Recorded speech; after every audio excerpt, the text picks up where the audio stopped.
Thank you for tuning back into Millennial Nation. Matt and Mike here. Today we're going to talk about 8 ways to climb the corporate ladder. Let's go. Woo! Millennial Nation. The first one we're going to talk about is a volunteer for the leadership roles. So if we're going, if a new project comes up for your company and the manager, your manager says, who wants to take, charge of this? You say, raise I'm your in. hand. Yes. I'm Be a ready brown to go. noser. Yeah. Yes. Just say, I'm ready. Don't be scared. No. And a lot of people are like, oh, you're a brown noser because you got this. Or, every day when I go to work, it's the boss asked me, he said, hey, pick up breakfast. But he pays for that shit half the time. So it's not like, oh, you're brown nosing behind the boss. He pays for half the shit too. So don't even try that. Yeah. But yeah, put your hand up or say, hey, I think I will be good at this role in this project, and then take that shit and smash it. Yeah, I've done that too with my career. Is we're having a meeting and they say we're going to talk about a few things that's going on and how to make something better. I wrote a whole list of stuff down about this is what we could do to make it better. Yeah. I'm just a service technician, but I jumped in and took the role of actually doing something that's management. You know what I mean? Yeah. But it shows that I have the skills that require that kind of position. Yeah, and you show confidence. Yeah. Confidence is a big thing in all aspects of life. Showing that even I have confidence, even though I might take this role and it might fail, I might not do as good as I was hoping, or I messed up little stuff. To show that you are willing to take that step and to go forward with it. What's number 2, Matt? Number 2, learn management skills. This is kind of self-explanatory, I feel like, but it's true. Practice makes perfect. And what I mean by saying that is, you're not going to learn your management skills overnight or by taking a class.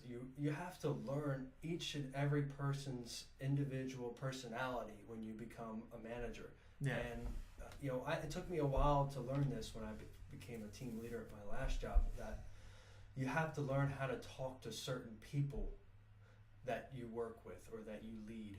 And, I feel like that's pretty important. Yeah, personalize. That's something I'm learning at work now. It's personalizing your personal relationships with each person. No, you could say this one person has no problem with the way you talk this way. But if you say it a different way to another person, or same way to a different person, they take it and they're pissed about it. And it is hard. I'm learning it because where I come from. This is the way it is. That's it. Now you have to personalize your relationship with each person in that workspace. It's also learning to delegate takes time. You got to learn who's good at what tasks, and and don't move stuff around to where you're giving people you're like, I don't know anything about the marketing aspect. All right, you're just doing sales then because you're great at that. Time management to get the project done in time is another one. It's just learning skills, and there's no skills that are below you or above you. Just learn everything. You gotta learn it. Yeah, and it's also like we were talking before this about there's some skills you're just not gonna fully out need, but only limited. In transportation, I can service certain vehicles, trucks, but I know I'm not gonna go all out because I am this operations manager. You have a mechanic who does great work, and I know that's what he specializes in. So don't dip in other people's specialized areas. You know what I'm saying? Yeah, it might offend them too when you do that. I've noticed that if you find a person who's good at a certain task and then you tell someone else to do it, they're going to think, well, hold on, what did I do wrong last time for you to make someone else do it?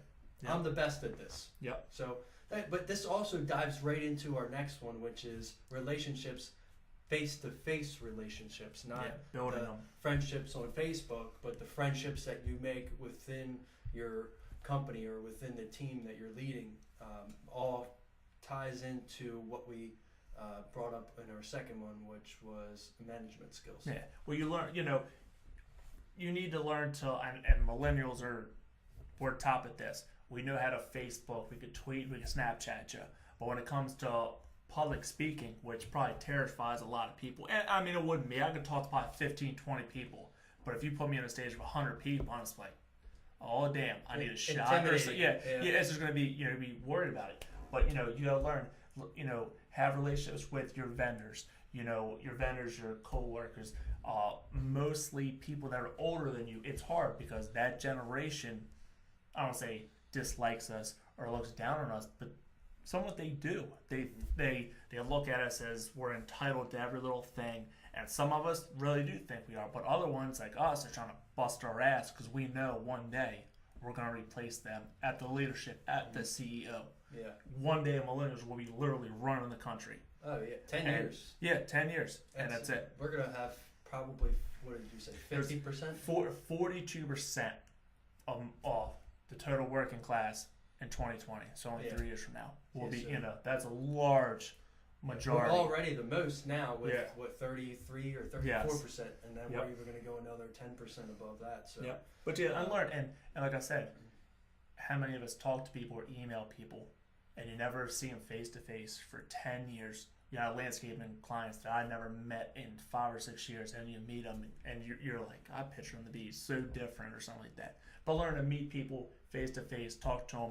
That's a skill everybody should learn. Yeah, just the little things makes a big difference. In that subject. So the next one is performance before pay. Yep. And when we dive into this, we say you want. I think it correlates with you want to address the job that you want, not the job that you're in now. Yes. Right? I mean, I feel like that's the same concept as performance before pay, which is do the tasks that your next job or your next tier up the ladder is requiring before you get the actual title. Yep. Yeah. You know? And it's people say, well, if my employer gives, give me $1 raise or $5, whatever you want, and I'll do this and this. No, just go do it. And then they'll be more willing. Like if my employees can say, "Hey, if you give me $2 more, I'll drive a few extra hours, or I'll do this or this."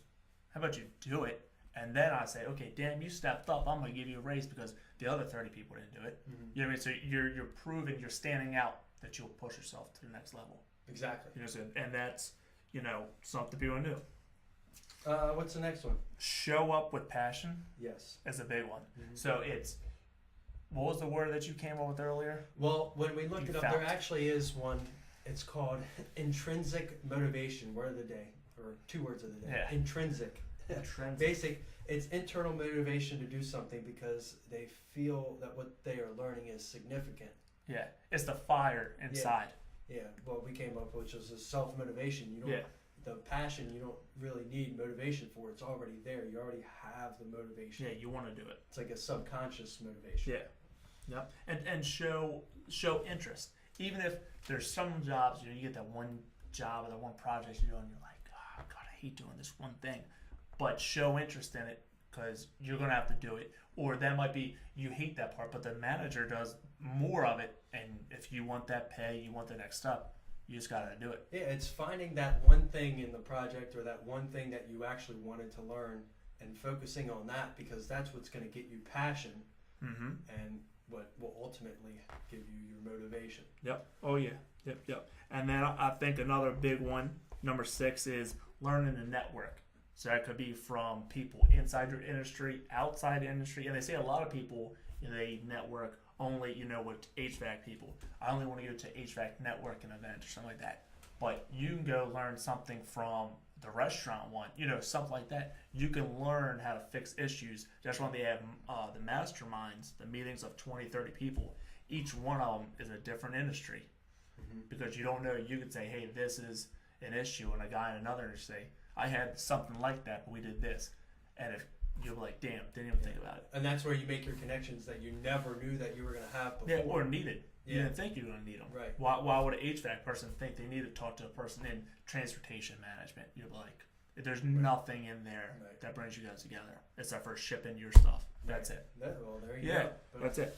And also in networking, you find mentors, which are hard to find. Our generation is kind of, like I said, our social skills ain't that great, but we need to step up and ask, hey, I'm trying to learn something.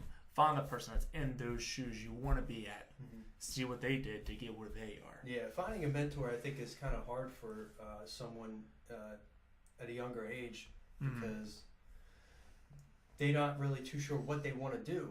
So they want to follow somebody's footsteps if you really don't know what you're going to do anyway, right? Yeah. So it's hard, I guess, in the beginning, but once you say this is the career that I'm going to get into, this is what I'm going to do for the next 25 years, it's a good idea to find a mentor or to find that person that say, hey, I want to be like this person because they're respectable and they know what they're doing. Yeah, and you have to, and also, most time they might say, no, I'm too busy. So you can't just, one person might be too busy, but you can't just give up on trying. You know, if you send an email to whoever, Warren Buffett, because you want to be the biggest investor, of course he's too damn busy, but somebody that's in that industry that's doing great, and they might say, dude, I'm too busy.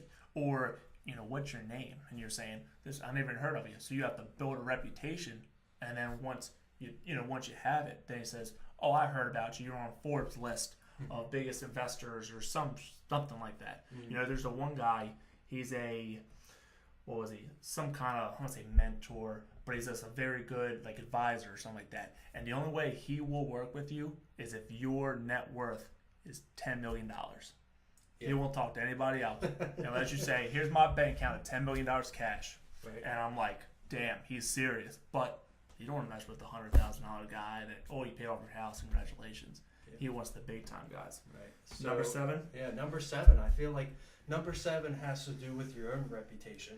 Yes. And it is what a company is going to look at. The first thing that they're going to bring up when they find out your name, they say, we're interested in this person, hiring this person, or promoting this person. They're going where? Social media. Social media. Yes. And when you have, we just talked about this before getting on the show, and when you look at your Facebook, you have to look at it in the eyes of an owner or a CEO or someone who's going to hire you and say, put a stamp on, we want you to be a management of our sales team. We want you to be a manager of our service team. Man. And when they say that they want to do that, they're going to social media. Oh yeah, and some of them, you don't even know that they really look. But like me, if I was a CEO and I was like, okay, I want to bring somebody up to run my sales department, and I have these 5 people, and if I already follow you on Facebook, I already know what your reputation is outside of it. You know, it's your self branding. So if I see the guy that is, you know, I see he's at school studying or he's at special events that I don't even know he was going to. He flew to Chicago to go to some, you know, transportation event. I'm like, damn. Or there's a guy that's on there and he's out drinking, party with his friends. Who the hell am I supposed to pick? It's a pretty simple pick. And I think so many of us don't realize that stuff. I mean, my Facebook probably for the past year and a half has been nothing. If you see me out and I'm at like the bull roast you went to for the charity, you know, yes, we were there, we were drinking, having good times, but you won't see us holding beer bottles, you know, all drunk, falling down. No, we were at charity. We donated money. Mm-hmm. You got some stuff. You won some stuff at the silent auction, you know, and I get the memories on Facebook, and I'm so damn embarrassed. And when they pop up, I delete the picture because I don't want somebody to go back to 2015, 2014, even before that. Yeah. Still embarrassed about it. Yeah, and another thing that goes along with this, not even just the drug part, is your political opinions. And I think that, you know, of course, if you're not supposed to be able to hire somebody on the basis of being discriminatory like that, but it does play an effect if you have someone who's politically opposite of you and they're looking to hire you for a job and they see that you are, I guess it's okay to be political, but when you are outrageous with some of your things and it's 24/7, one after another, hatred after another, it's you could just definitely say that it shows some of your personality and what you're more focused on. Yeah. You're more focused on what's going on with things that you can't even control. Yeah. You know? Well, yes, we both voted for the president. Yeah. But that doesn't mean that we're 100% for everything he says. Right. So, exactly. And I have no problem if you voted for Bernie Sanders, one of the independents, or Hillary. Right. I have no problem bringing you in, interviewing you, talking. Even though I say, like, man, he voted for us. I don't really give a damn. Right. I want to know what you are capable of doing. But yes, if I see their Facebook saying, oh, I'm entitled to this, this, and this. Trump is the worst president already 3 weeks in, 4 weeks in. I'm not going to bring in because it's going to be just same thing, hatred. And you are representing my company outside of this.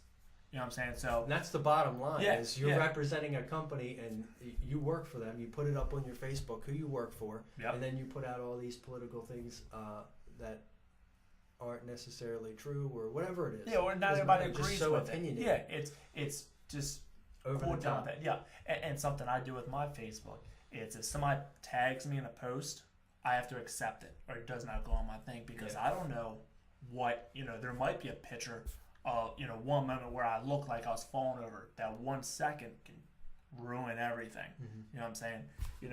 Number 8 is ask for feedback. Go to your, you get done the project, you think you did okay, sales might not have been as high, or maybe they just doubled what you thought they were going to do. Ask for feedback. Coworkers, your boss might say, hey, you did great, but I think your communication skills, there's a few times that's when you got irritated and you pissed off Joanne. You need to learn how to deal with her separately. Individually. Yes. I think feedback, and just accepting constructive criticism that you could use. If somebody comes and say, damn, you were terrible, that's just somebody being a jackass. Yeah. You say, hey, you did great on this, this, and this, but you can improve in this areas. Yeah. And that's it. And take it with a grain of salt. You're not perfect. You never will be. Yeah, use constructive criticism, not vitriol. Yeah. I've always asked when I want feedback, I just say, what do you think of this? Is there something I could do better? Say, look at this. Even if it's not your boss or whatever, coworker, say, let me know what you think about this. Just read it. Don't get embarrassed about if it looks bad. And if they say it looks bad, maybe it is bad. Yeah. Maybe you should redo it. Maybe you need to be honest and say, damn, Right. this, and you look Right. at it, and then when they say, hey, this, I think this needs to be changed, or this just shouldn't be in there, you know what I mean? You might say, damn, you're right, I see it in a different view. You like before this, you were looking up different words or something like that. Mm-hmm. So you like the one word, and I was just like, that's not how, same damn meeting, Right. but I like this word. So it's just take it with a grain of salt. Take feedback, use it for moving forward. Yeah. And you don't always have to agree, but they could disagree with you, and you could disagree with them and walk away. Yeah, and not have to Leave it argue at about that. it. Yep. So anyway, I hope you guys enjoyed the videos. This was our top 8 for climbing the corporate ladder, and we hope you guys enjoyed. Like us, share us, comment. Yep. I hope you guys like the new production stuff we've done. Yes. This will be the first video, so we're kind of excited. We're gonna keep moving up with that stuff. Yeah, it's going to get a lot better here Yes. soon because Yes. we got we're working with a couple of animation people. We're working with some new audio stuff. Yep. We got a lot Keep on going good. on. Yep. Thanks, guys. Yep. Thank you.